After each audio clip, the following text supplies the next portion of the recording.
Marshall Pick, Kabanata 5273. Tagumpay o hindi. Ang paglikha ng Great Passes ay isinulat noong sinaunang panahon, at sa paglipas ng hindi mabilang na mga taon, henerasyon pagkatapos ng mga henerasyon ay itinayo sa mga pundasyon na naruroon hanggang sa maabot nila ang sukat na mayroon sila ngayon. Kahit na nagkaroon ng maraming pagpapalawak, ang core ng bawat Great Pass ay hindi masyadong magbabago, una dahil sa kung gaano kahalaga ang mga lokasyong ito na kahit na ang kaunting pagbabago ay maaaring makagambala sa lahat, at pangalawa dahil wala silang kapangyarihan na baguhin ang anumang bagay dahil sa pagkawala ng pangunawa. Halimbawa, ang Grand Hall kung saan matatagpuan ang Space Array. Ang Grand Hall na ito ay naglalaman ng isang napakasinaunang aura, isang legacy ng sinaunang great expert na gawa na naglalaman ng mga misteryo na hindi maabot ng mga cultivator ng henerasyong ito. Ganito rin ang nangyari sa Universe Temples sa Great Territories ng 3,000 Worlds. Ang lahat ng ito ay pamana ng mga sinaunang great expert.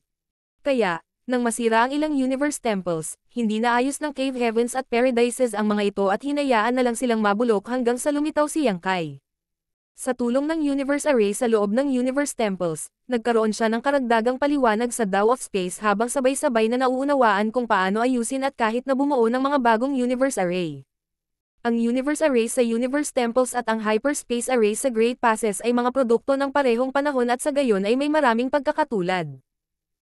Nagawa ni Yang Kai ang isang Universe Array, kaya natural, hindi naging problema para sa kanya na ayusin ang Space Array dito. Oras at pagsisikap lang ang kailangan. Matapos magtrabaho ng kalahating taon, sa wakas ay natapos ni Yang Kai ang pag-aayos. Sa loob ng Grand Hall, maraming iginagalang na Array Masters ang nagtipon, at nang makita nila si Yang Kai na nakatayo sa gitna ng hanay, isang kalbo na Grandmaster ang sumigaw. Young boy, magtatagumpay kaya ito sa pagkakataong ito? Ang Array Master na ito ay may matataas na tagumpay at naabot ang 7th grade Heaven Opening Realm. Makatwiran, hindi siya dapat maapektuhan ng mga sakit ng mga mortal, ngunit kahit papaano, nakalbo ang kanyang ulo.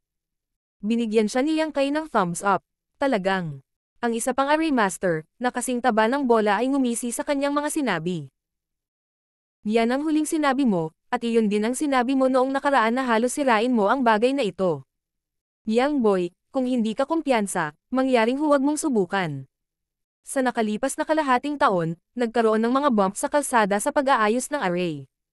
Maraming beses, pagkatapos ng pag-aayos ay makompleto, at enerhiya ay circulated sa pamamagitan nito, ang mga problema ay lilito sa mga hindi inaasahang lugar. Minsan ang mga problema ay maliit, ngunit kung minsan ay magiging malaki.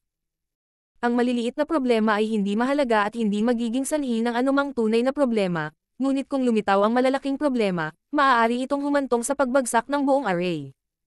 Iyon ang kaso ng panahon bago ang huling kung saan lumitaw ang isang itim na butas mula sa manipis na hangin sa Grand Hall na halos lamunin ang lahat ng tao dito.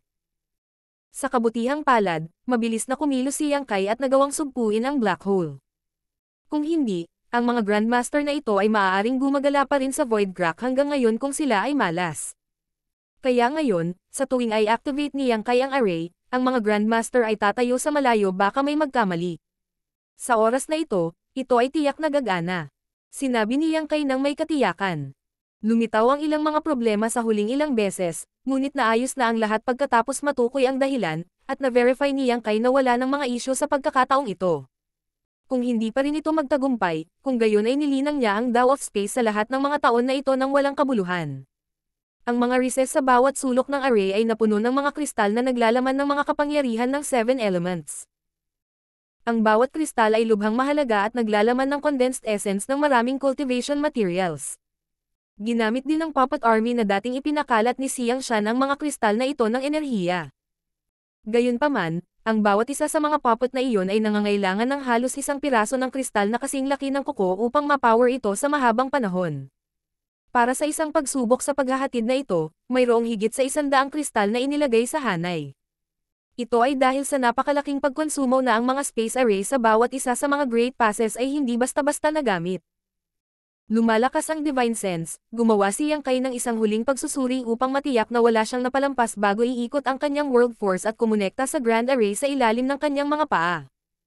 Ang array ay naghum at isang pattern ay iluminado. Ang mga kristal na inilagay sa mga recess ay mabilis ding naubos. Sa ilalim ng nerbiyos na panonood ng Array Masters, nagsimulang mag-distort ang void sa gitna ng array. Nagtaas ng kilay ang kalbong Grandmaster at nag-cheer. Ito ay gumagana. Ang isang bagay na tulad nito ay hindi nangyari sa nakaraang ilang mga pagtatangka, ngunit ang pagbaluktot ng espasyo ngayon ay nangangahulugan na ang space array ay gumagana, isang senyales na ito ay magtatagumpay. Ang void ay lalong umikot, at habang ang enerhiya ay naubos mula sa mga kristal, ang isang space gate sa gitna ng hanay ay tila malabo na nahuhubog. Gayunpaman, ito ay tila laging kulang, hindi talaga nahuhubog mula simula hanggang wakas. Tila ang mga kristal ng enerhiya ay malapit nang maubos, at kung ito ay mangyayari bago ganap na nabuo ang space gate, kung gayon ang pagtatangkang ito ay mabibigo rin. Hindi napigilan ng Array Masters ang paghinga. Gayunpaman, kahit na naghintay ng mahabang panahon, ang space gate ay patuloy na namilipit ng hindi matatag. Nang makita na ang mga kristal ng enerhiya na inilagay sa Grand Array ay malapit nang maubos, biglang humakbang si Yang Kai at inabot, hinawakan ang patuloy na pag-agulo ng space gate na tumangging magkaroon ng hugis, at sa ilang pagmamasahe, ang space principles ay umuusad na parang masa-masa. Ang mga iginagalang na Grandmaster ay natulala sa tagpong ito. Ang masikinamangha nila ay ang katotohanan na ang tila walang ingat na pagkilos ni Yang Kai ay talagang nagkaroon ng hindi inaasahang epekto. Ang space gate ay talagang nagpapatatag. Kaagad pagkatapos, hinakbang ito ni Yang Kai, at sa parehong oras, ang enerhiya ng array ay ganap na naubos. Ang space gate ay naging fluorescent glow bago nawala. Wala na rin ang pigiran ni Yang Kai. Natigilan ang mga Grandmaster. Ang enerhiya sa paligid ng Grand Hall, na naging magulo dahil sa pag-activate ng array, ay muling nanambalik ang kapayapaan nito. Nagkatinginan ang mga Grandmaster, na nag-iisip. Kaya, tagumpay ba iyon o hindi? Ang matabang Grandmaster ay mas nag-aalala tungkol sa isa pang bagay. Walang mangyayari kay Young Boy, tama ba? Dapat ba nating i-report ito sa Army Commanders? Pabalik-balik ang mga talakayan habang ang mga Grandmaster ay nalilito kung ano ang gagawin, ngunit sa lalong madaling panahon, nagpasya silang pumunta at iulat ang bagay. Iyon ay dahil wala silang paraan upang harapin ang kasalukuyang sitwasyon, kaya ang tanging magagawa nila ay hayaan ang mga nakatataas na mamuno. Di nagtagal, sumugod sina Xiang Shan, Liu Jiping, at ang iba pa, at matapos makuha ang rundown tungkol sa nangyari, sila ay naliligaw din. Sa wakas, maaari lamang nilang ipagpatuloy ang chain of command at iulat ang bagay sa Old Ancestor habang naghihintay ng anumang balita mula kay Yang Kai. Sa kanyang kahusayan sa Dao of Space, dapat niyang mahanap ang kanyang daan pabalik kahit na ang pagtatangka na ito ay isang kabiguan, hindi pa banggitin na siya ang nagkusa na tumawid sa Space Gate. Baka may sarili siyang ideya. Kasabay nito, si Yang Kai ay nahihirapang mag-navigate sa Void. Medyo naguguluhan siya kung bakit nagkamali ang pagtatangka niya kanina. Ang mga pag-aayos ay naperpekto na pagkatapos dumaan sa ilang mga pagkakamali, at ang space gate ay dapat na matagumpay na nabuksan pagkatapos na ma-activate ang array. Ngunit sa aktwal na katotohanan, tila may humahadlang dito mula sa loob ng void, na pumipigil sa isang matatag na koneksyon na maitatag. Kahit na nabuo ang space gate sa tulong niya, kung hindi niya mahanap ang ugat ng problema, hindi pa rin magagamit ng mga sundalo ang space array para ligtas na maglakbay mula sa isang Great Pass patungo sa isa pa sa hinaharap. Kung nais ni Yang Kai na malaman kung ano ang mali, maaari lamang niya itong imbestigahan ng personal. Hindi siya nag-aalala na hindi na siya makakabalik dahil nag-iwan siya ng bakas ng space principles sa daan, kaya't kung mabangga siya sa isang dead end, maaari na lang siyang bumalik sa paraan na kanyang pinanggalingan. Mula nang pumasok sa bahaging ito ng void, natuklasan ni Yang Kai na talagang may problema. Isang hindi nakikitang puwersa ang tila pumipigil sa kanya sa pagsulong, kahit na sa kanyang karunungan sa Dao of Space. Dahil ito ay maaaring makahadlang sa kanya, ano pa ba ang kailangang sabihin tungkol sa iba? Kung pupunta sila dito, malamang na mahihirapan silang gumawa ng isang hakbang pasulong. Nagpatuloy si Yang Kai, ngunit hindi mahanap ang dahilan, na lalong nagpagulo sa kanya. Gayunpaman, ang teleportation na ito ay hindi maituturing na isang kompletong pagkabigo, dahil naramdaman niya ang isang link sa target ng space array ng Great Evolution Pass sa unahan. Sa pagtatangkang ito, ang kanyang destinasyon ay Wind at Cloud Pass, na isa sa pinakamalapit na Great Evolution Pass. Kung naging maayos ang lahat, diretso sana siya sa Wind and Cloud Pass, Space Array. Iyon ay dahil mabubuo lamang ang Space Gate kung matutukoy ang target sa unahan. Gayunpaman, ang landas ay puno ng mga hadlang, isang tanda ng isa pang kabiguan, na labis na magkasalungat. Samantala, sa Grand Hall kung saan matatagpuan ang Wind and Cloud Pass, Space Array, ilang Army Commander at 8th Grade Division Commander ang nagtipon sa paligid, sa pangunguna ng Eastern Army's Army Commander, Yuan Shinge, na matamang nakatingin sa gitna ng array. Mayroong isang baluktot na space gate na gumugulong sa paligid ng mahigit isang oras na. Sa tuwing ang isang Great Pass ay nagdadala ng mga materyales o mga sundalo dito, isang space gate ang palaging magbubukas sa gitna ng hanay, ngunit palagi itong bumukas at sumasara ng mabilis. Ang sitwasyon ngayon ay hindi pa nagagawa. Kaya, agad na iniulat ng mga sundalong nagbabantay dito ang problema ng matuklasan nila ito, at ang pinakamataas na brass ng Wind at Cloud Pass ay dumating upang mag-imbestiga ng hindi nangangahas na manligaw. Sa ilalim ng pagbabantay ng maraming 8th Grade Heaven Opening Realm Masters, nanatili ang Space Gate sa buong panahon, ngunit hindi ito nagkaroon ng tamang hugis. Matapos maghintay ng mahabang panahon ngunit wala nang makitang ibang paggalaw, lumingon si Yuan Shinge at nagtanong.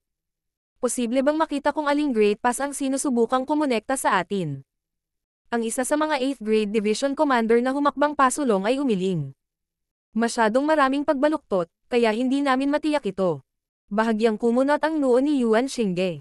Ano ang mangyayari kung hindi kailanman magkakaroon ng hugis ang Space Gate? Ang 8th Grade Master ay nagsabi. Ang pinakamasamang sitwasyon ay ang teleportation ay nabigo, at sino man ang ipinadala ay mahuhulog sa Void Crack at mananatili doon sa natitirang bahagi ng kanilang buhay. May maitutulong ba tayo dito? Nagtanong ang Army Commander ng Northern Army na si Tianlu. Kahit na wala akong ideya kung bakit mangyayari ang ganoong bagay, malinaw na may nangyaring mali sa teleportasyon sa kabilang panig. Kung mayroon tayong magagawa para tumulong, dapat nating subukang tumulong. Umiling ang 8th Grade Master. Mahirap. Kasama sa teleportation ang Dao of Space, at walang mga cultivator na naglilinang ng Dao na ito sa Wind and Cloud Pass. Ang padalos-dalos na pakikialam ay magpapalala lang ng sitwasyon, natatakot ako. Pagkatapos ng isang paghinto, idinagdag niya. Sa sitwasyong ito, maaari lamang tayong umasa na kung sino ang darating ay magiging maswerte. Kung gayon, maghihintay na lang tayo. Pagtatapos ni Yuan Shinge, lumapit si Tianlu at pabulong na nagtanong. Dapat ba nating iulat ito sa Old Ancestor? Natahimik sandali si Yuan Shinge bago umiling. Hindi na kailangan. Kahit na malakas ang paglilinang ng Old Ancestor, maaaring hindi siya solusyon sa bagay na ito. Isang kahihiyan para sa kanila na dalhin ang Old Ancestor dito kung hindi siya makapagbigay ng solusyon. Habang nag-uusap sila, tila lalong na-distort ang warpong Space Gate. Nagulat ang lahat, agad na napatingin ang lahat. Sa susunod na sandali, isang pares ng mga kamay ang biglang lumitaw mula sa void, na kumalat sa kaliwat kanan na parang mapunit sa isang hadlang. Kasunod nito, may lumabas sa Space Gate at sumigaw. Sa wakas nakalabas na ako. Pagkatapos sabihin iyon, tumangala siya para makita ang maraming 8th Grade Heaven Opening Realm Masters na nakatingin sa kanya. Kaya, mabilis na sumaludaw si Yang Kai. Pagbati, mga sir. Marshall Pick, Kabanata 5274. Old Ancestor at Old Ox. 30,000 taon na ang nakalilipas, nang makuha ang Great Evolution Pass, sinira ng ilan sa mga sundalo ng tao ang Space Array upang maiwasan ang Black Ink Clan na gamitin ito para magdulot ng gulo. Nang sakupin ng Black Ink Clan ang Great Evolution Pass, hindi nila sinira ang Space Array, ngunit sa halip ay sinubukang ayusin ito. Kaya, walang problema sa pangunahing balangkas ng Space Array ng Great Evolution Pass. Sa personal na pag-aalaga dito ni Yang Kai, lumipas ang kalahating taon, at halos kumpleto na ang mga pagkukumpuni. Kapag na-activate niya ang array at itakda ang destinasyon sa Wind at Cloud Pass, masasabing gumagana ng normal ang Space Array, at isang void corridor ang binuksan sa pagitan ng Great Evolution Pass diretso sa Wind at Cloud Pass. Kaya lang, ang corridor na ito ay hindi katulad ng dati. Ang daan ni Yang Kai dito ay puno ng mga hadlang, at kung hindi dahil sa kanyang karunungan sa Dao of Space, lubos na posible na hindi niya ito nagawa. Ito ay isang pakikibaka. Sa sandaling lumabas siya sa void at nakita ang maraming 8th Grade Heaven Opening Realm Masters na nakatingin sa kanya, umikot sandali ang pag-iisip ni Yang Kai bago niya napagtanto kung ano ang nangyayari. Ito ang destinasyon na ipinasok niya sa Space Array ng Great Evolution Pass, kaya malamang na may mga palatandaan na may isang tao o isang bagay na sinusubukang mag-teleport, na nakakuha ng atensyon ng mga nakatataas. Iyon ang dahilan kung bakit napakaraming 8th Grade Heaven Opening Realm Masters ang natipon dito. Ang ilan sa kanila ay pamilyar kay Yang Kai, kaya malamang na nakita niya sila mula sa malayo noong huling beses na pumunta siya sa Wind and Cloud Pass. Bahagyang tumango si Yuan Shinge. Saang pass ka galing? Ano ang naging mali sa space array na ito, at bakit nagtagal bago ka lumitaw? Ikinulong ang kanyang kamao, mabilis na sinabi ni Yang Kai. Great Evolution Pass, Yang Kai. Sa sandaling sinabi niya iyon, nagkaroon ng commotion dahil nagbago ang lahat ng mukha ng 8th grade Heaven Opening Realm Masters. Bulalas ni Tianlu, Great Evolution Pass. Galing ka sa Great Evolution Pass. Ano ang sitwasyon sa Great Evolution Pass? Kung nanggaling ka sa Great Evolution Pass, ibig sabihin ba ay nabawi na ito? Sunod-sunod na itinanong ng 8th grade Heaven Opening Realm Masters ang kanilang mga tanong. Madaling makita kung gaano sila nag-aalala. Matapos ang pagtatatag ng Great Evolution East-West Army sa Wind and Cloud Pass, at ang North-South Army sa Azure Void Pass 150 taon na ang nakalilipas, ang dalawang puwersa ay naglayag patungo sa Great Evolution Theater mula sa magkasalungat na direksyon, na sinapit ang Black Ink Clan sa Great Evolution Pass na may layuning mabawi ito. Sa loob ng mahigit 100 taon, walang sino man ang may ideya kung ano ang sitwasyon sa Great Evolution Theater, o kung paano umuunlad ang pagbawi nito. Ang bawat Great Pass ay naghihintay ng balita mula sa Great Evolution Army na may hinahabol na hininga. Kahit na alam nila na ang Great Evolution Army ay makapangyarihan at may pinakamagagandang armas, halos 2 beses na mas malakas kaysa sa puwersang nagbabantay sa alinman sa mga Great Passes, kailangan nilang makipagsapalaran sa teritoryo ng Black Ink Clan para sa isang digmaan na walang masisilungan o fallback position, walang makapagsasabi kung sa huli ay makakamit nila ang tagumpay o makakaranas ng pagkatalo. Mula nang magsimula ang digmaan, 150 taon na ang lumipas. Ngayon, biglang lumitaw ang isang 7th grade Heaven Opening Realm Master mula sa Space Array at sinabing nagmula siya sa Great Evolution Pass. Paanong ang 8th grade Masters of Wind at Cloud Pass ay hindi nasasabik na marinig ang balita? Talaga bang nanggaling ka sa Great Evolution Pass? Tanong ni Yuan Xingge sa kanya. Napakahalaga ng bagay na ito para sa kanila na baliwalain. Sumagot si Yang Kai. Madali itong ma-verify ni Sir. Isang 8th grade Heaven Opening Realm Master sa gilid ang biglang nagsalita. Yang Kai, ang pangalang ito. Maaari ka bang maging Yang Kai na maaaring gumamit ng Purifying Light? Ito si Yang. Tumanggo si Yang Kai. Naintindihan agad ng lahat. Mayroong hindi mabilang na 7th grade Heaven Opening Realm Masters sa Black Ink Battlefield, ngunit kung mayroong sino man na ang pangalan ay maaalala ng 8th grade Masters ng halos lahat ng Great Passes, malamang na si Yang Kai lang ang nag-iisa. Ang paglitaw ng Purifying Light ay nagbigay sa mga tao ng paraan upang labanan ang Black Ink Strength sa unang pagkakataon sa kasaysayan, at bilang nag-iisang nagmamay-ari ng Purifying Light, natural na nakilala ang pangalan ni Yang Kai. Kaya lang, hindi pa marami ang nakakilala sa kanya ng personal. Idagdag pa ang katotohanan na binanggit niya ang 3 salitang Great Evolution Pass kanina, at sa halip ay napunta doon ang focus ng lahat habang wala ni isa sa kanila ang nagbigay pansin sa kanyang pangalan. Kung si Yang Kai ang maaaring gumamit ng Purifying Light, kung gayon kailangan niyang mula sa Great Evolution Army, walang duda tungkol dito.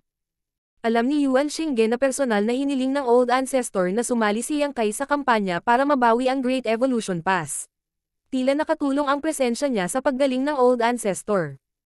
Bagamat wala siyang ideya kung ano ang maitutulong ng isang 7th grade Heaven Opening Realm Master sa pagbawi ng isang kagalang-galang na 9th grade Master, dahil ang Old Ancestor ang nagpangalan sa kanya, natural na mayroon siyang dahilan. Nabawi na ba ang Great Evolution Pass? Tanong ni Yuan Xingge. Sumagot si Yang Kai. Kalahating taon na ang nakalipas, ang Great Evolution East-West Army at North-South Army ay nagtagpo sa Great Evolution Pass at matagumpay na nabawi ang Great Pass. Kahanga-hanga. Bulalas ng isa sa 8th grade Heaven Opening Realm Masters. Naghintay sila ng 150 taon para marinig ang balitang ito, kaya wala ni isa sa kanila ang hindi napigil ang matuwa. Kumusta? Ang mga nasawi sa Great Evolution Army? Tanong ni Tianlu. Sumagot si Yang Kai sa masakit na boses. Ang kabuuang bilang ng mga sundalong nakatalaga sa Great Evolution Pass ay kasalukuyang humigit kumulang 33,000, na may humigit kumulang 70 8th grade Masters. Nang marinig ang figurang ito, tumahimik ang lahat. Alam nila ang paunang komposisyon ng Great Evolution Army, kaya ang bilang na ito ay nagpapahiwatig na pagkatapos ng pakikipaglaban sa loob ng 150 taon, halos kalahati ay namatay, na sapat na upang ipakita kung gaano kalupit ang digmaan. Kailangang malaman na ang mga pagkatalo ay halos ang buong lakas ng garrison ng isang normal na Great Pass. Gayunpaman, alam nilang lahat na ito ang presyo na dapat bayaran. Para sa army na mamuna sa isang kampanya sa Great Evolution Theater na walang Great Pass na maaasahan, at sa Black Ink Clan na sumasakop sa paborebleng mga kondisyon at isang magandang posisyon, paano kaya nila matagumpay na nakuhang muli ang Great Evolution Pass sa loob ng 150 taon nang hindi nagbabayad ng matarik presyo? Ngayon, ang tanging maaasahan nila ay ang mga patay na magpahinga sa kapayapaan. Bahagyang tumango si Yuan Shinge. Dahil nanggaling ka sa Great Evolution Pass, ibig sabihin ay naayos na ang space array doon. Ito ay isang mahalagang bagay. Kailangan kong magpadala ng isang tao upang i-verify ito. Tumango si Yang Kai. Siyempre. Tanging. Parang may problema sa space array na ito. Anong problema? Tanong ni Yuan Shinge. Binigyan siya ni Yang Kai ng basic summary ng kung ano ang naranasan niya sa Void Corridor. Gayunpaman, hindi pa nahanap ng junior na ito kung ano ang eksaktong problema. Natahimik sandali si Yuan Shinge bago nagpatuloy. Malalaman natin kapag sinubukan natin. Nakita rin nila ang anomalya sa Space Gate kanina at alam nilang totoo ang mga sinabi ni Yang Kai. Sabay-sabay, inutusan nila ang kanilang mga subordinate na maghanda para sa isang transit sa Great Evolution Pass. Ang mga sundalong nagbabantay sa Grand Hall ay pamilyar sa proseso, kaya mabilis nilang inayos ang mga kinakailangang materyales at hindi nagtagal, handa na ang lahat. Sa senyales ni Yuan Shinge, mabilis na na-activate ang array. Ang mga pattern ay lumiwanag at ang Grand Array ay umugang. Kasunod ng mabilis na pag-ubos ng enerhiya mula sa mga kristal, isang space gate ang mabilis na nagbukas. Mukhang nabigla si Yang Kai. Malinaw na nagkaroon siya ng problema noong nag-teleport siya mula sa Great Evolution Pass patungo sa Wind at Cloud Pass, kaya ang pagpunta mula sa Wind at Cloud Pass patungo sa Great Evolution Pass ay dapat magresulta sa parehong mga isyu. Gayunpaman, mula sa nakikita niya ngayon, walang mga sagabal sa panahon ng pag-activate na ito ng Grand Array, at ang Space Gate ay nabuksan ng normal. Ang cultivator na namamahala sa array ay sumulong upang suriin bago lumipat upang magulat. Ang array ay gumagana ng maayos. Matagumpay itong nakakonekta sa Great Evolution Pass. Hayaan mo akong tingnan. Habang nagsasalita siya, si Yang Kai ay humakbang na sa hanay at na-activate ang kanyang space principles, sinisiyasat ang sitwasyon gamit ang kanyang divine sense. Ilang saglit pa ay lumitaw ang isang bagay na mas ikinagulat niya. Sa kanyang pagsisiyasat, napagtanto niyang wala talagang mga problema sa oras na ito, na nagpadagdag lamang sa kanyang pagdududa at pagdududa. Kung talagang walang isyo, ano ang nangyari kanina? Kudlit, ako mismo ay gagawa ng isang paglalakbay sa Great Evolution Pass. Anunsyo ni Tianlu. Bilang Army Commander ng Northern Army ng Wind at Cloud Pass, siya ay sapat na kwalipikado sa katayuan at lakas para sa gawaing ito, at ito ay isang perpektong pagkakataon upang siya ay personal na mag-imbestiga sa sitwasyon. Tumango si Yuan Shinge. Kung gayon, guguluhin kita, Brother Tian. Nang walang karagdagang abala, tumalikod si Tianlu at humakbang sa Space Gate, mabilis na nawala sa paningin. Si Yuan Shinge ay hindi naghintay sa pwesto, bagkus ay bumaling kay Yang Kai. Ikaw, sumama ka sa akin. Nakatanggap siya ng transmission sa pamamagitan ng kanyang divine sense ngayon lang, natural mula sa Old Ancestor of Wind at Cloud Pass na nakapansin sa nangyayari dito at may mga tanong para sa Yang Kai na ito na nagmula sa Great Evolution Pass. Si Yang Kai ay sumunod. Kasunod ni Yuan Shinge, hindi nagtagal ay nakarating sila sa isang napakalayo na sulok ng Wind at Cloud Pass na halos maituturing na isang hindi mahahalata na sulok, isang lugar na madaling makaligtaan kahit ng mga sundalo sa Wind at Cloud Pass na nanirahan dito buong taon kung hindi nila papansinin. Walang gaanong mga gusali dito, ngunit parang may mga nakatanim na bukid at hardin. Ito ay isang lupain ng luntiang kabundukan at malinaw na tubig na may ilang tamad na baka na nanginginain sa paanan ng bundok. Pagdating dito, napansin ni Yang Kai na hindi ito tunay na bahagi ng Wind and Cloud Pass, kundi ang miniature universe ng isang high-grade Heaven Opening Realm Master. Ang lahat ng makikita sa harap nila ay ang tanawin sa loob ng miniature universe na iyon. Ang miniature universe na ito ay nagbigay sa isa ng pakiramdam ng kagaanan, ngunit ito ay kakaiba na si Yang Kai ay maaaring makapasok sa miniature universe na ito sa loob ng Wind at Cloud Pass nang walang anumang pakiramdam ng biglaan. Ang lahat ay tila ganap na natural, na para bang ang miniature universe na ito ay naging bahagi na ng Wind at Cloud Pass. Tumayo si Yuan Shinge sa harap ng mga Old Ox na nanginginain sa damuhan at yumuko sa isa sa kanila. Old Ancestor, dinala ko siya. Halos lumabas ang mga mata ni Yang Kai sa kanilang mga socket. Bakit isang Ox ang Old Ancestor of Wind and Cloud Pass? Ito ba ang kanyang avatar? Kudlit, hindi pa niya nakilala ang Old Ancestor ng Wind and Cloud Pass dati. Gayunpaman, nang huminto siya sa Wind at Cloud Pass 150 taon na ang nakakaraan, at naramdaman ni Yang Kai ang kapangyarihan ng Old Ancestor at ng Royal Lord sa kanilang paghaharap, iyon ay mula sa malayo. Nakapagtataka, ang Old Ox na nanginginain sa damuhan ay nakapagsalita pa ng mga salita ng tao. Kaya ito ang bata. Medyo may impression ako sa kanya. Ang batang babae na iyon mula sa Yinyang Pass ay nagsabi sa akin tungkol sa kanya noong nakaraan. Ang little girl, mula sa Yinyang Pass na sinasabi niya ay dapat na Old Ancestor Xiao Xiao. Pareho silang mga Old Ancestor, ngunit mayroon pa ring malaking pagkakaiba sa pagitan nila sa seniority. Ang Old Ancestor ng Wind and Cloud Pass ay malinaw na mas matanda kaysa sa Old Ancestor Xiao Xiao. Hindi nang ahas si Yang Kai na manligaw at mabilis na yumoko sa Old Ox. Binabati ni Yang Kai ng Great Evolution Army ang Old Ancestor. Isang kulubot na mukha ang biglang sumilip mula sa likod ng baka, sinulyapan siya ng may malabong ngiti sa labi. Ipinasa niya ang malambot na mga dahon ng damo sa kanyang kamay sa Old Ox, pinapakain ito ng maluwag. Agad na nakaramdam ng hiya si Yang Kai. Akala niya ay ang Old Ancestor ang Old Ox, ngunit hindi sumagi sa isip niya na nakatago lang talaga siya sa likod ng baka. Ang muling pag-ukupo sa Great Evolution Pass ay isang masayang kaganapan. Ipaalam sa iba ang Great Passes, ito ay isang bagay na dapat ipagdiwang para sa ating lahat. Sabi ng Old Ancestor. Gayunpaman, ang Old Master na ito ay mas interesado sa mga usapin ng labanan sa pagitan ng Great Evolution Army at ng Black Ink Clan. Ang Old Ancestor na ito ay tinawag ka para sa walang ibang dahilan kundi para malaman ang tungkol sa kung ano ang naranasan ng Great Evolution Army sa mga nakaraang taon, kaya mangyaring magsalita ng basta-basta. Oo. Magalang na sagot ni Yang Kai. Kahit na sinabi ng Old Ancestor na nakakapagsalita siya ng basta-basta, hindi nang ahas si Yang Kai na tanggapin siya sa kanyang salita. Kaagad, sinabi niya sa kanya ang tungkol sa engkwentro ng Great Evolution East-West Army sa Black Ink Clan Army ilang sandali lamang matapos ang kanilang pag-alis mula sa Wind and Cloud Pass, at tungkol sa kung paano sinasadya ni Siyang siya ng isang territory lord na makatakas upang akitin ang tigre mula sa bundok.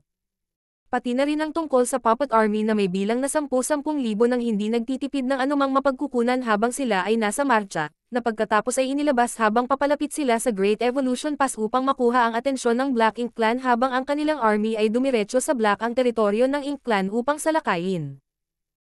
Ang buong hukbo sa oras na iyon ay tila isang mahabang dragon, na nag-aalis ng lahat sa kanyang kalagayan. Pagkatapos nito, ang East-West Army ay nagtayo ng kampo sa labas ng Royal City, at sa tulong ng mga sandatahang Universe World, inatake ang Royal City ng maraming beses.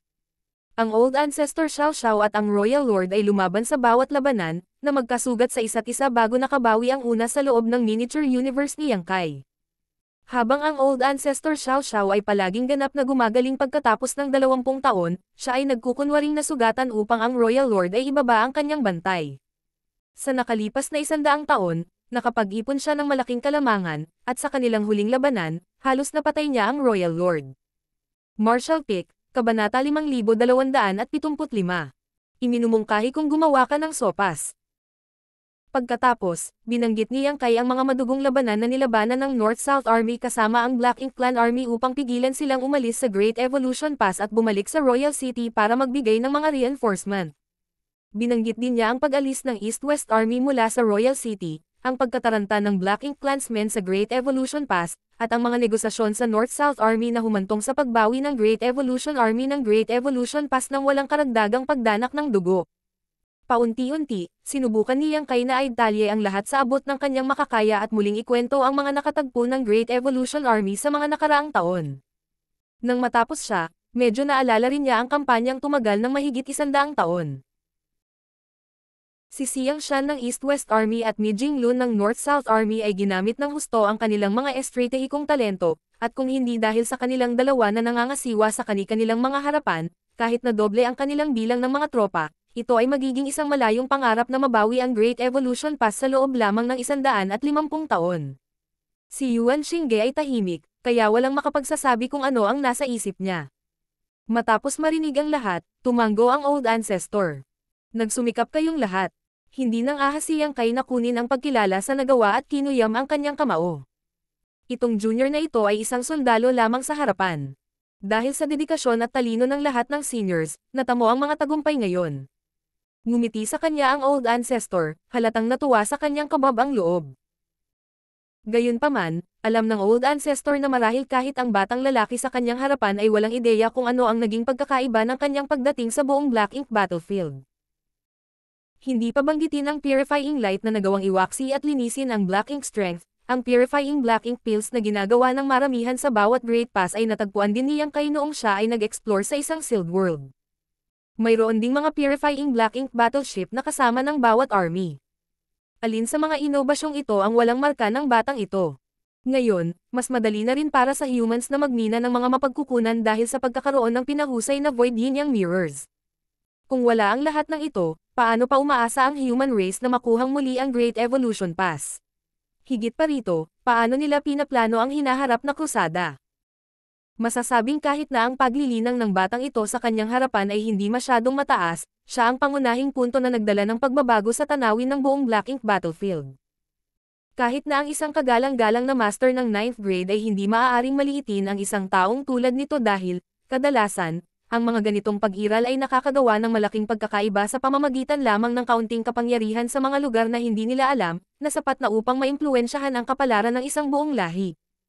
Hindi na nagtanong pa ang Old Ancestor. Tinawagan lang niya si Yang Kai dito para alamin ang sitwasyon ng kampanya ng Great Evolution Army, at ngayong alam na niya, hindi na siya mag-abala pang magsabi ng kahit ano. Ang Old Ancestor ay nagpatuloy sa pagpapakain ng malambot na damo sa black cattle sa pamamagitan ng kamay, na lumilitaw na parang isang matandang cultivator sa mga bundok, hindi gaanong kahanga-hanga. Si Yuan Xingge ay umatras kasama si Yang Kai. Bago umalis, niregaluhan ng Old Ancestor si Yang Kai ng ilang dosenang kilo ng beef bilang gantimpala sa kanyang paglalaan ng oras sa paglalakbay dito. Sariwa-sariwa ang karne ng baka at hindi pa rin natutuyo ang dugo, parang kakatay lang. Matapos lumabas sa miniature universe ng Old Ancestor, si Yang Kai ay nagdala ng ilang dosenang kilo ng duguan na karne ng baka at tinanong si Yuan Xingge na may pag-asa sa kanyang mukha. Sir, itong karne ng baka. Mayroon bang espesyal tungkol dito? Hindi niya napigil ang magtanong ng ganoon sa harap mismo ng Old Ancestor. Ngayong nasa labas na siya, hindi na niya kailangang maging maingat. Hindi lang mapalagay ni Yang Kai kung hindi niya malalaman. Nag-isip sandali si Yuan Xingge bago sinabing. Ang pagkakayari ay maganda. Nagdilim ang mukha ni Yang Kai. Sir, alam mong hindi ko iyon sinasadya. Saglit niyang sinapo ang kanyang noo bago nagpas siyang makipag-usap ng tapat sa kanya. Ang karne ng baka ng Old Ancestor, magkakaroon ba ng anumang espesyal na epekto pagkatapos kumain? Pinayuhan ni Yuan Xingge. Nakita mo na ang black cattle na pinapakain ng Old Ancestor. Napansin mo ba na mayroon itong anumang uri ng banal na linya ng dugo? Naisip ito ni Yang Kai saglit at umiling. Ordinaryong black cattle lang sila. Napatingin si Yuan Xingge sa kanya. Kung gayon, ano ang inaasahan mo? Biglang natahimik si Yang Kai, ngunit hindi rin siya tumitigil. Ito ba ay karne ng baka mula sa mga baka na pinalaki ng Old Ancestor? Binigyan siya ni Yuan Xingge ng malabong sagot. Iminumungkahi kong ibalik mo ito at lutuin ito sa sopas. Ang mga baka na inaalagaan ng Old Ancestor ay medyo laro at hindi masyadong malasa. Nagsalita siya, mukhang may karanasan. Hindi alam ni Yang Kai kung tatawa o iiyak. Nang tingnan niya ang ilang dosenang kilo ng dagwang baka sa kanyang mga kamay, bumantong hininga siya at tahimik na iniligpit ang mga iyon. Sa huli, regalo pa rin ito ng isang Old Ancestor, kaya't gagawa siya ng sopas sa sandaling bumalik siya at ibigay ito sa mga miyembro ng Dawn Squad para ma-enjoy nila ang lasa.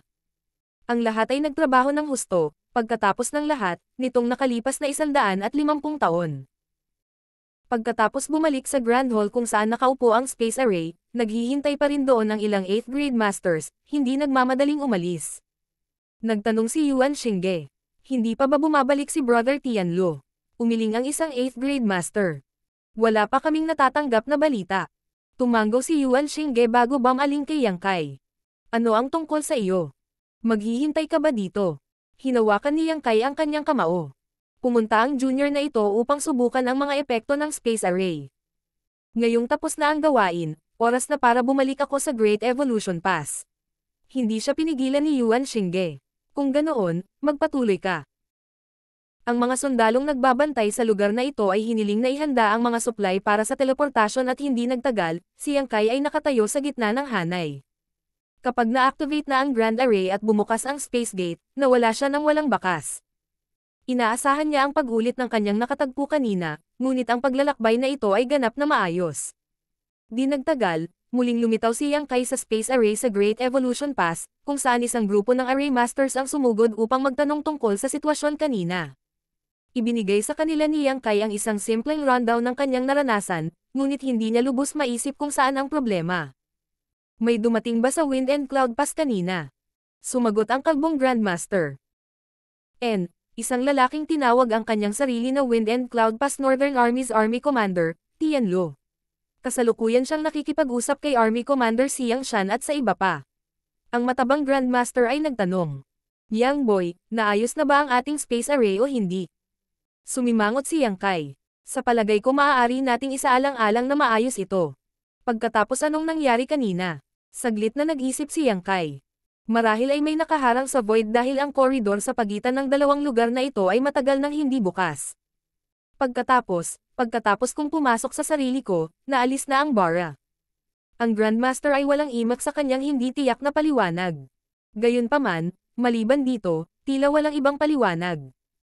Pagkatapos ng lahat, ito lang ang unang transit ni Yang Kai kung saan nagkaroon ng problema. Pagkatapos noon, naging maayos ang lahat maging para kay Tian Lu na darating mula sa Wind at Cloud Pass o sa pagbabalik ni Yang Kai. Mula dito, tila naayos na ang space array. Dahil tapos na ang pag-aayos, kailangang ipaalam sa mga nakatataas. Personal na pinuntahan ni Yang Kai si Liu Jiping upang iulat ang bagay na ito, at natural na pinuri niya ito. Kaagad, ginawa ang mga pagsasaayos para sa balita ng matagumpay na pagbawi ng Great Evolution Pass na maipasa sa bawat isa sa Great Passes. Natural lamang na ang buong lahi ay ipaalam sa gayong mabuting balita. Pagkatapos ng lahat, ang lahat ay nagbabayad ng malaking pansin sa bagay na ito, at ang mas maaga ang balita ay dumating sa kanila, mas mabuti. Di nagtagal, isang jade slip na nagtataglay ng aura ni Old Ancestor Xiao Xiao ay ipinadala sa pamamagitan ng space array sa bawat Great Pass, na may magandang balita na naitala sa bawat isa sa kanila. Maraming mapagkukunan ang ginugol sa bawat oras na ginamit ang hyperspace array. Depende sa kaharian ng isang cultivator, iba-iba rin ang pagkonsumo ng mga materyales. Sa kabuuan, mas mataas ang paglilinang ng isang tao, mas mataas ang pagkonsumo. Gayunpaman, kung nagpapadala lamang sila ng mga bagay tulad ng mga jade slip, kung gayon ang pagkonsumo ay maaaring mabawasan. Kaya, sa kasalukuyang stock ng mga mapagkukunan sa Great Evolution Pass, sapat na ito upang suportahan ang mga simpleng bagay tulad ng pagpapadala ng mga jade slip. Gayunpaman, kinailangan nilang magpadala ng jade slip sa bawat isa sa mga Great Passes, kaya kakailanganin pa rin ng mahabang panahon upang makumplito. Pagkalipas ng maraming araw, binuksan at isinara ng Great Evolution Pass ang space array ng mahigit 100 beses para maipadala nila ang mahigit 100 jade slip na mayroon sila. Sa panahong ito, nanatili si Yang Kai sa tabi ng hanay, sinusubaybayan ang kalagayan nito. Sa kabutihang palad, naging maayos ang lahat. Walang mga abnormalidad na lumitaw sa alinman sa mga pag-activate, kaya lahat ng mga jade slip ay matagumpay ding naipadala. Dahil doon, parang naayos na talaga ang space array ng Great Evolution Pass. Sa ibang lugar, ang balita ng kanilang tagumpay ay sinalubong ng malaking kagalakan sa lahat ng Great Passes habang ang 30,000 taon ng kahihiyan ay sa wakas ay napawi. Malinaw sa mga nakatataas na nakuhang muli ang Great Evolution Pass, na nangangahulugan na ang krusada ng human race ay hindi malayo, kaya lahat sila ay palihim na naghahanda para dito. Sa katunayan, noong nagpa siya ang human race na bawiin ang Great Evolution Pass, naghahanda na sila para sa krusada. Ang Evil Purging Divine Spear na nilikha ni Grandmaster Ma Fan ay ang pinakadakilang sandata para sa krusada na ito, at upang maitago ito, ang Great Evolution Army ay hindi nang ahas na gamitin ito sa buong digmaan upang kunin muli ang Great Evolution Pass, sa takot na may lumabas na balita, na nagbabantay sa Black Ink Clan. Kung ginamit nila ang Evil Purging Divine Spears, magiging mas madaling mabawi ang Great Evolution Pass at mas kakaunting pagkatalo ang mararanasan nila, ngunit ito ay makakasama sa buong human race sa katagalan. Isang araw, pinangunahan ni Yang Kai ang Dawn Squad 7th Grade Heaven Opening Realm Masters sa paligid, na naghahanap ng angkop na lokasyon. Ang Dawn Squad ay isa pa ring napakalakas na koponan. Kahit na natalo nila si Chi Tai Chu sa nakaraang digmaan, nag-recruit sila ng Blood Crow, kaya ang Dawn Squad 7th Grade Heaven Opening Realm Masters ay 8 pa rin sa kabuuan. Ang intensyon ni Yang Kai na ilabas ang 7th Grade Masters na ito sa pagkakataong ito ay hindi para pukawin ang gulo sa Black Ink Clan. Ang Black Ink Clan sa Great Evolution Theater ay nagtatago na ngayon sa kanilang Royal City, dinidilaan ang kanilang mga sugat, kaya paano sila mangangahas na pumunta hanggang sa Great Evolution Pass. Ang mga 7th grade masters na ito ay dinala lahat dito upang tumulong na kumilos bilang mga tagapagtanggol. 150 taon na ang nakalipas mula noong umalis si Yang Kai mula sa Blue Sky Pass, at sa pagdaloy ng oras sa kanyang miniature universe na 4 na beses na mas mabilis kaysa sa labas, nangangahulugan ito na halos 700 taon na ang lumipas sa Void Continent. Sa loob ng 700 taon na ito, maraming mga bagong disipulo ang nagal-inang hanggang sa tuktok sa loob ng Void Dao Temple, at mayroon na ngayong 10 kabataan na may mga kwalifikasyon para sumulong sa Heaven Opening Realm. Ang pag-aalaga ng World Tree Clone ay patuloy na nakakaapekto sa miniature universe ni Yang Kai, na nagbigay daan sa mga disipulo ng Void Dao Temple na lumaki ng napakabilis. Dati, sa panahon ng digmaan laban sa Black Ink Clan sa Great Evolution Theater, wala sa posisyon si Yang Kai na payagan ang mga disipulong ito na makalusot, ngunit ngayon na maayos na ang mga bagay, hindi na niya kailangang mag-alala gaya ng dati. Kailangan ng 10 cultivator na makapasok sa Heaven Opening Realm, kaya si Yang Kai lang ay hindi kayang magbantay sa kanilang lahat. Dahil dito, kinaladkad niya ang lahat ng 7th grade masters ng Dawn Squad palabas dito para tumulong sila. Sa kasalukuyang pananaw at kakayahan ng Dawn Squad 7th grade Heaven Opening Realm Masters, walang problema ang pagiging bantay para sa mga maliliit na ito. Hindi rin nagtagal at napaupo siya sa isang lugar sa kawalan. Matapos tumingin sa kaliwa at kanan at kumpirmahin na walang mga isyo, iwinagayway ni Yang Kai ang kanyang kamay, at habang ang Void ay nagdistort sa harap ng 10 Emperor Realm Cultivator ay lumitaw sa kanyang harapan. Mayroong parehong mga lalaki at babae sa kanila, na sumasakop sa kalahati ng mga numero ng bawat isa, lahat sila ay nagbabahagi ng isang katangian, at iyon ay na silang lahat ay mukhang bata at masigla. Dalawa lang ang posibilidad para sa isang cultivator na mukhang napakabata, at iyon ay alinman sa nalinang nila ang mga diskarte sa pagpapaganda, o na sila ay lumaki ng napakabilis. Hanggat ang isa ay mabilis na lumago sa lakas at umunlad sa kanilang paglilinang, kung gayon ang oras ay hindi mag-iiwan ng maraming bakas sa kanilang hitsura. Ang mga emperor na nauna sa kanila ay malinaw na bahagi ng huli. Dahil sa lakas ng pag-aalaga ng World Tree Clone, pati na rin ang kanilang sariling likas na talento para sa paglilinang, ang mga kabataang ito ay mabilis na umakyat sa kanilang martial Dao. Martial Peak, Kabanata 5276. Tuloy-tuloy na agos ng mga bagong recruit. 10 Peak Emperor Realm Cultivator ang lahat ay natipon sa Void Dao Temple. Matagal na nilang natanggap ang Divine Sense Transmission ni Yang Kai na humiling sa kanila na ihanda ang lahat. Ang ilan sa kanila ay naghihintay sa araw na ito sa loob ng maraming taon.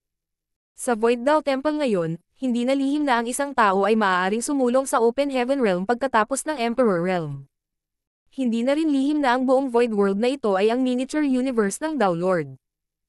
May mga estatwa pa nga ni Yang Kai na itinayo sa Dao Temple para sambahin ng mga disipulo araw at gabi.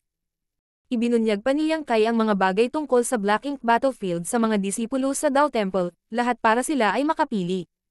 Kapag nakapasok na sila sa Heaven Opening Realm, kakailanganin nilang sumali sa Black Ink Battlefield at lumaban sa Black Ink Clan. Kung ayaw nilang labanan ang Black Ink Clan, maaari nilang piliin na manatili sa kanyang miniature universe at sa Emperor Realm. Ang 10 na ito ay piniling sumulong sa Heaven Opening Realm, na nangangahulugang ginawa nila ang mental na paghahanda para makipaglaban sa Black Ink Clan. Sa katunayan, ang bawat Emperor Realm Master na maaaring gumawa ng hakbang na iyon ay gumawa ng parehong pagpipilian. Kapag ang isang cultivator ay tumuntong sa martial Dao, pagkatapos ay patuloy silang aakyat ng mas mataas upang maabot ang higit pang nakakasilaw na mga tanawin. Ang takot sa panganib ay hindi naging dahilan para huminto.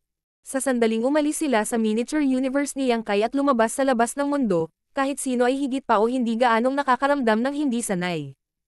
Ito ay walang kinalaman sa kanilang lakas o pundasyon, ngunit sa halip ay ang pangkalahatang pagbabago sa kapaligiran. Gayunpaman, sila ay nilinang sa Emperor Realm, kaya hindi nagtagal bago sila tumira. Sa susunod na sandali, ang lahat ay nagpakita ng kasiya siyang sorpresa at magalang na bumati. Binati ng mga disipulo ang Dao Lord. Ang mga disipulo ay nagbigay galang sa parang buhay na estatwa ni Yang Kai sa loob ng Void Dao Temple sa simula ng bawat araw at gabi, kaya natural na pamilyar sila sa mukha na ito. Bukod dito, inaasahan nilang makikilala mismo ang Dao Lord sa kanilang paglabas, at sigurado, iyon mismo ang nangyari. Ito ang kanilang Dao Lord, at ang buong Void World ay ang miniature universe ng Dao Lord na ito. Ipinanganak sila sa loob ng Void World na iyon kung saan sila nagtanim at lumaki, kaya sa ilang kahulugan, ang Dow Lord ang nagbigay sa kanila ng lahat. Dati, sinasamba lamang nila siya sa espiritual na diwa, ngunit ngayon na nakita na nila siya sa laman, ang pakiramdam ay mas direkta. Masasabing kahit na ang Dow Lord ay hindi katulad ng kanilang mga biolohikal na magulang na nagsilang sa kanila, ang kanyang pag-iral ay hindi malayo doon. Ang lahat ng nabubuhay na nilalang sa Void World ay masasabing mga inapo ng Dow Lord. Kahit na nagulat si Feng Ying at ang iba pa, narinig na nila ang tungkol dito at tumingin na lang sa 10 Emperor Realm Cultivator na lumitaw ng may pagkamausisa. Tanging ang mga mata lang ni Blood Crow ang halos lumuwa sa kanilang mga saksakan sa gulat. Mula nang sumali sa Dawn Squad, ang Blood Crow ay palaging tila wala sa lugar at hindi nakikisalamuha sa iba. Kung hindi siya kinaladkad ni Yang Kai palabas ngayon, malamang na hindi siya papayag na pumunta rito. Kahit na matagal na siyang nakapaligid sa Black Ink Battlefield, wala pa rin siyang alam tungkol kay Yang Kai, kaya hindi nakakagulat na mabigla siya kapag nakikita niya ang mga Emperor Realm Cultivator na ito. Mayroon kang mga buhay na nilalang sa iyong miniature universe. Nagtatakang tanong ni Blood Crow. Walang ibang paraan para ipaliwanag ang pinanggalingan ng mga cultivator ng Emperor Realm na ito. Sinulyapan siya ni Yang Kai. Kakaiba ba iyon? Hindi makapaniwala si Blood Crow. Hindi ka ba nag-aalala tungkol sa mga kaguluhan sa iyong miniature universe habang nakikipaglaban, na humahantong sa kanilang pagkamatay? Gayunpaman, tila naiintindihan niya ang isang bagay pagkatapos sabihin iyon. Dapat mayroon kang isa sa 4 universe pillars. Iyon ang tanging paraan upang matiyak ang katatagan ng miniature universe ng isang tao, at ang tanging paraan din para sa isang Heaven Opening Realm Cultivator sa 7th grade na mag-alaga ng mga buhay sa loob ng kanilang miniature universe. Walang ipinaliwanag si Yang Kai.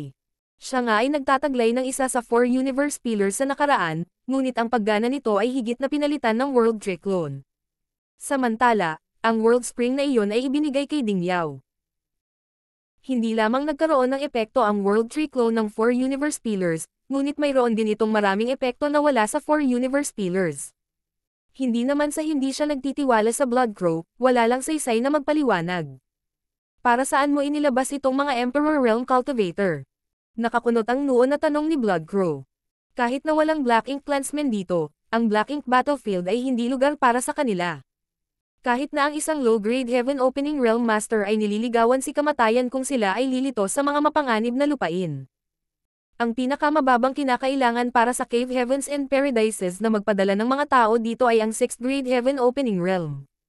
Sa ngayon, lahat ng 5th grade Heaven Opening Realm Cultivator sa bawat Great Pass ay ang mga nahulog doon mula sa 6th grade o 7th grade. Ngumiti si Feng Ying. Senior Brother Blood Crow, bakit hindi mo tingnan ang kalagayan ng mga maliliit na ito? Sumimangot si Blood Crow at tumingin sa kanila bago bumulong sa gulat. Aakyat na silang lahat. Ito ay higit pa sa pag-akyat. Umiling si Feng Ying na may parehong ngiti sa kanyang mukha. May napansin din si Blood Crow sa puntong ito at hindi niya naiwasang manginig. Nakapag-condensed silang lahat ng 6th grade elements sa kanilang Dao Cells. Pagkatapos ng lahat, mayroon siyang 7th grade Heaven Opening Realm Cultivation, at isa siyang 8th grade Divine Monarch sa kanyang nakaraang buhay, kaya kung titingnan niyang mabuti, mapapansin niya ang ilang mga pahiwatig. Ang 10 Emperor Realm Cultivator sa kanyang harapan ay lahat ay may aura ng 6th grade element powers sa loob ng kanilang mga katawan, halatang umalis mula sa pagkumpleto ng kanilang Dao Cell. Tumpak. Ngumiti si Feng Ying. Nagulat si Blood Crow at tumingin kay Yang Kai para magtanong.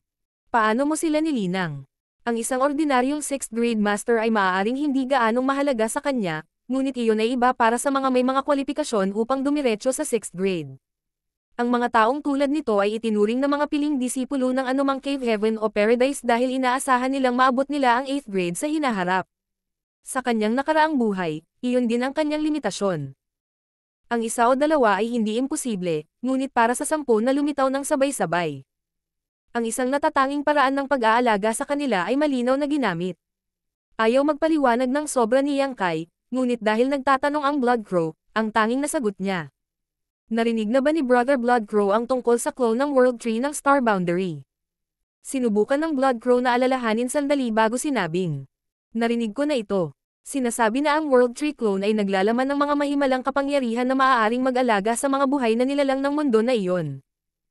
Matapos makatakas mula sa Blood Monster Cave Heaven, dumiretso siya sa Shattered Heaven at nanatili doon ng ilang oras bago tuluyang sinaklat at ikinulong ng Bright King Cave Heaven. Sa panahon ng kanyang mga araw sa Shattered Heaven, nakarinig nga siya ng mga chismis tungkol sa World Tree sa Star Boundary, ngunit hindi niya masyadong alam ang tungkol dito dahil hindi niya ito masyadong pinapansin. Tumango si Yang Kai. Tama iyan, at may isa sa aking miniature universe ngayon. Hindi napigilan ni Bloodcrow na mapanganga sa pagkamangha, hindi makapagsalita ng mahabang panahon. Anong swerte meron ang brat na ito? Para makapagdala ng kahit isang World Tree clone sa kanyang miniature universe. Pinahintulutan ba talaga siya ng matataas na miyembro ng human race na gawin ang ganoong bagay?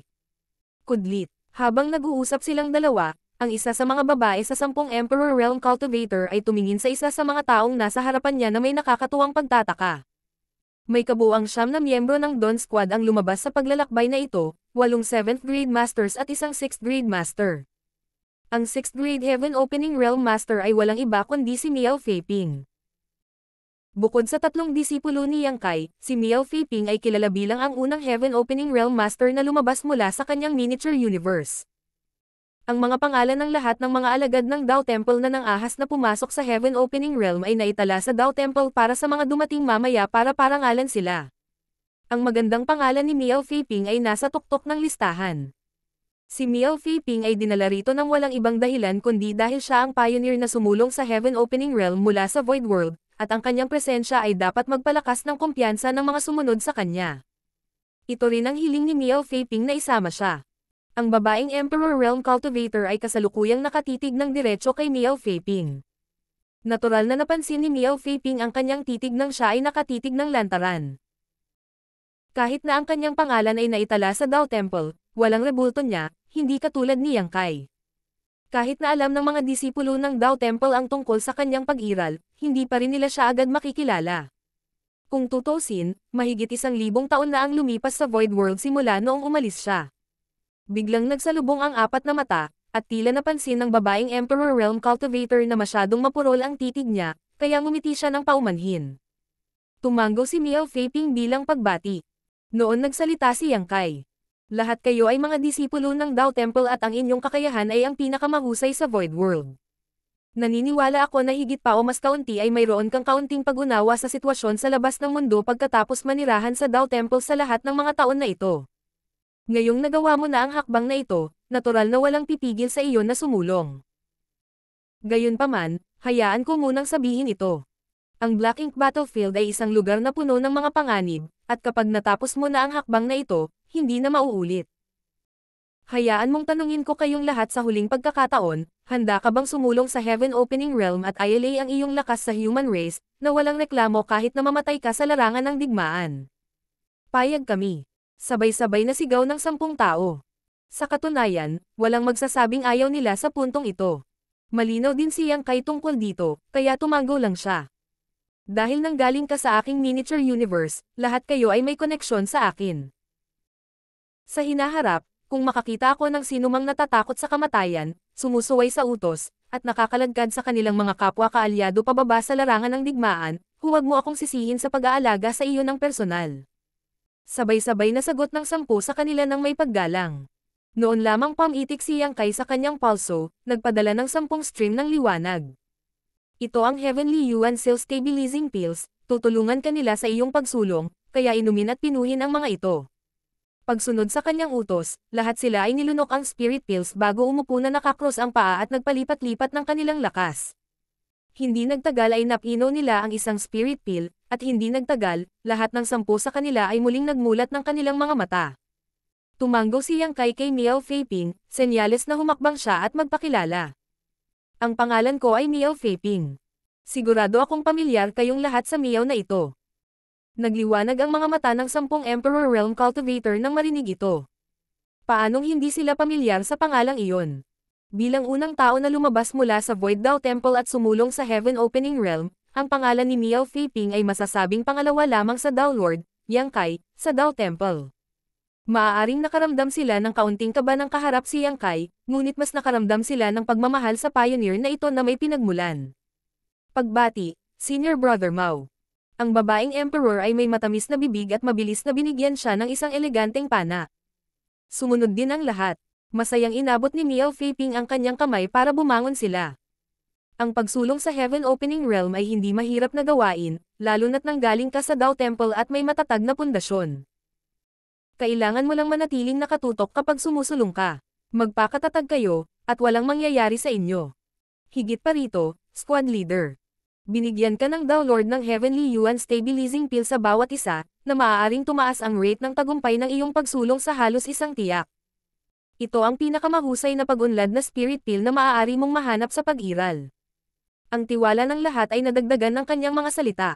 Nagsalita rin si Miao Feiping tungkol sa mga problemang kinaharap niya sa panahon ng kanyang sariling pagsulong upang silang lahat ay magkaroon ng malinaw na ideya kung ano ang aasahan.